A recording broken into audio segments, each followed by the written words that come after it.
Prosa Pequena. Este é o título do novo livro de Amilcar Betega, lançado pela editora Zouki em 2019.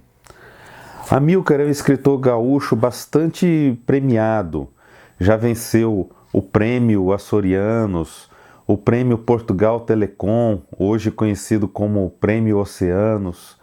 Foi menção honrosa no Casa de las Américas e também finalista do Prêmio São Paulo de Literatura.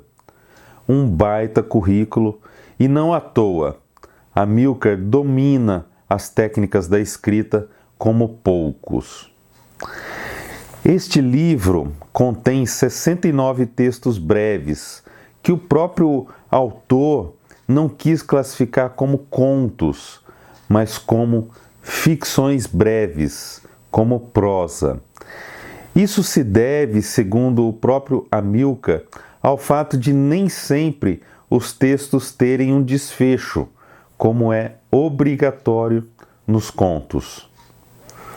Originalmente, foram publicados na Terra Magazine, e esses textos juntos formam uma unidade bastante interessante, principalmente com relação à linguagem, às possibilidades narrativas.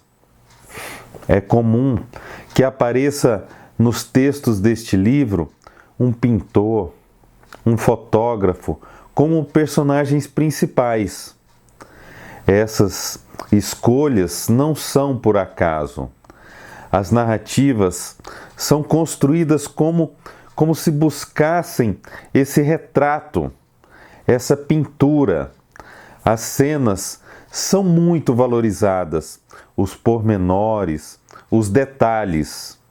São pequenos recortes de uma realidade quase banal, quase desinteressante.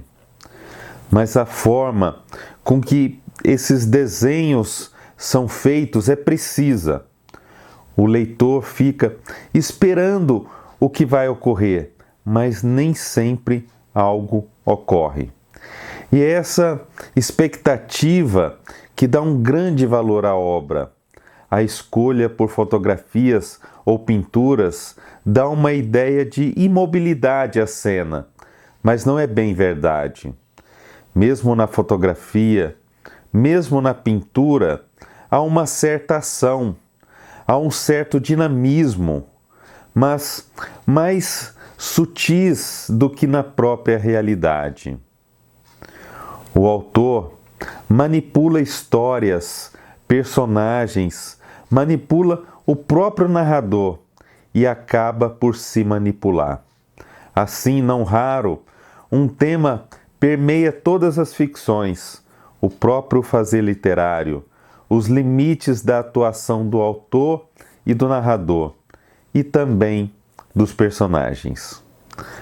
Até onde o leitor precisa saber? Até onde o leitor pode confiar no narrador ou nos personagens? O livro está dividido em 23 capítulos, cada um com 3 ficções. Estas 3 ficções estão unidas por alguma cena, algum personagem, algum tema, algum detalhe. Um pintor que não consegue transformar uma cena em um quadro, um homem que tira fotos, outro que lê em uma cafeteria, outro que tenta escrever um livro, como se o narrador fosse descobrindo a história ao mesmo tempo que o leitor. Como se a história fosse se construindo à medida que o leitor lê o livro. Por isso, há idas e vindas, há desistências, há mudanças de rotas, há dúvidas. Às vezes, temos a impressão de se tratar de um grande exercício literário, de uma tentativa de dar palavras a formas que poderiam ser descobertas somente pelo olhar, de dar uma nova interpretação, um novo significado a imagens que apenas o narrador vê.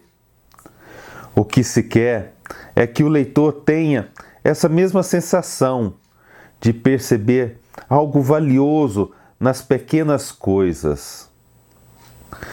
Por serem quase histórias, acabam por se tornar grandes histórias que lidam com o pequeno, mostrando que é possível transformar qualquer tema em grande literatura. Eu vou ler agora um belo texto que dará uma noção do que tentei explicar até aqui. Depois do que aconteceu. Essa pequena história é, na verdade, apenas o fim de uma pequena história, aquilo que este narrador conseguiu apreender e salvar do desaparecimento completo, tendo chegado tarde demais e pouco informado dos antecedentes da cena. A cena. No campo, uma grande planura verde se estende ao fundo. No primeiro plano, uma árvore de copa cerrada, uma corticeira, à beira de um açude de águas barrentas. O céu é azul e limpo como são os céus do verão nestas paragens. As cigarras fazem um fundo sonoro para o silêncio absoluto do campo. Sob a sombra da árvore está sentada uma menina. Ela chora. Não é exatamente o tipo de menina que veríamos chorar à sombra de uma árvore sem nos preocuparmos muito, dizendo aos nossos botões que alguma coisa sem importância teria chateado aquela criança e que em breve ela estaria brincando e rindo de novo com seus irmãos ou amiguinhos. Não, não se trata de uma criança. A menina em questão deve ter uns 18 anos. Ela é bonita como sempre são bonitas as meninas de 18 anos. Está sentada à sombra da árvore e chora. É o que vemos e que agora enunciamos. E uma vez isto dito, já se eleva com nitidez em meio ao silvo das cigarras o som do choro contínuo e ritmado pelos soluços da menina ao pé da corticeira. Alguém se aproxima. Uma mulher jovem e bela como a menina. É a sua mãe, disto sabemos. Ela senta no chão à frente da filha, observa-a com ternura. A grama está fresca e agradável sob a sombra da árvore. Ela diz: eu falei com ele. A menina parara de chorar à chegada da mãe. E o que ele disse? A mãe: que você pode vê-lo. A menina solta o ar pelas narinas com barulho. Olha para o chão, para os lados. Sua expressão é um misto de cansaço e desaprovação. A mãe: ele quer muito que você venha vê-lo. Ainda a mãe, após um silêncio: ele não disse, mas eu sei disso. A menina: você acha que pode mudar alguma coisa? Que eu vá até ele? A mãe toma as mãos da menina nas suas, olha para as 4 mãos juntas, apoiadas umas sobre as outras. Ela diz: você conhece bem o seu pai, sabe como ele é. O que está decidido não muda mais. A menina recolhe as mãos, levanta e encosta-se no tronco da árvore. A mãe também se levanta, dá 2 passos até a filha e para. E diz: você vem? A menina: e eu? Você acha que me conhece? A mãe sorri. Sua expressão é uma mistura de desalento e um orgulho pela filha cuja razão ela não sabe bem explicar. Ela diz: tenho certeza.